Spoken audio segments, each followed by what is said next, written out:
chợ trái cây Thái Lan, trái thanh trà.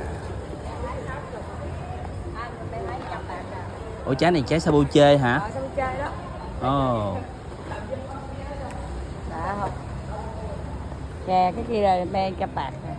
Ừ. Đưa mây về. Ăn không? Đưa mây về.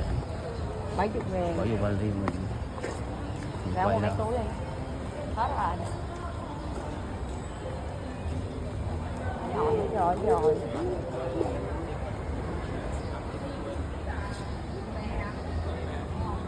Qua ký đi. Bịch đó ngoài chỉ là 3 bịch đó, bịch 70. Cái chà đi số mại sữa biết con giảm ha. Cái này 140 hay 70 đó.